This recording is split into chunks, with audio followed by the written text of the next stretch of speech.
دوسرا سوال ان کا تھا ہو گیا, اس کا جواب مجھے مل گیا. شکریہ جزاک اللہ. حضور اگلا سوال ڈاکٹر ندیم صاحب جو برائٹن سے تشریف لائے ہیں جی ان کا ہے, میں ان سے درخواست کروں گا تشریف. ڈاکٹر مجید صاحب. ندیم صاحب السلام علیکم. جی السلام علیکم. جی میرے پاس دو سوال ہیں اگر آپ کے پاس ٹائم ہاں کم ہو تو. بالکل. پہلا سوال ہے اسلام میں سود کا جو کانسیپٹ ہے, جی ہمیں پتہ ہے کہ آج کل مطلب امپورٹنس اس کی بہت زیادہ ہے, اس کے مطلب سود کے بغیر اس کا کوئی کانسیپٹ نہیں ہے, تو اس کے بارے میں آپ کا کیا خیال ہے کہ دوسرا کیا ہے؟ دوسرا ہے عورت کے رائٹس جو اسلام میں ہیں, وراثت کے, وٹنس کے اور ڈیورس کے. عجیب اتفاق ہے کہ آج جو انگریزی دان طبقے سے میری سوال جواب کی میٹنگ MTA میں ہوئی ہے اس میں یہی دونوں سوال اٹھائے گئے تھے, اور ان دونوں کا جواب میں آج دوپہر صبح قریباً 12 بجے کے قریب 12:15 سے 1:45 تک دے چکا ہوں, لیکن ایک دفعہ نہیں بارہا دے چکا ہوں.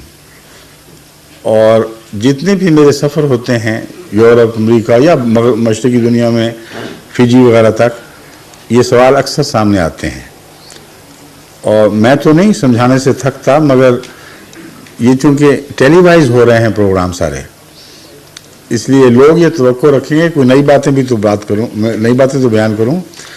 اس لیے آپ کو میرا مشورہ یہ ہے کہ آپ ان ویڈیوز کے متعلق اگر دلچسپی رکھتے ہوں یا آڈیوز کے متعلق جن کا سننا نسبتاً آسان ہے, موٹر میں آپ لگا سکتے ہیں, وہ جماعت سے حاصل کر لیں, اور امید ہے ان سب باتوں کا تفصیلی جواب آپ کو مل جائے گا.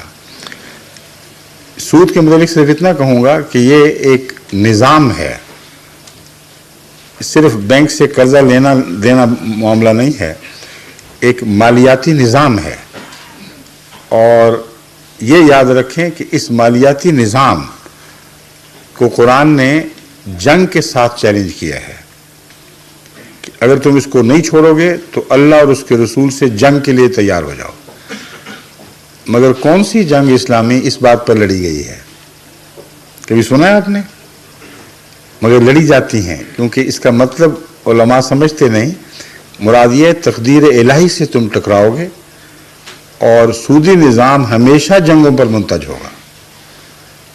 اور یہ وہ بات ہے جو آج کے اقتصادیات کے ماہرین دراصل تسلیم کر چکے ہیں. اور پہلی عالمی جنگ اور دوسری عالمی جنگ کے پس منظر میں آپ کو ایسا عالم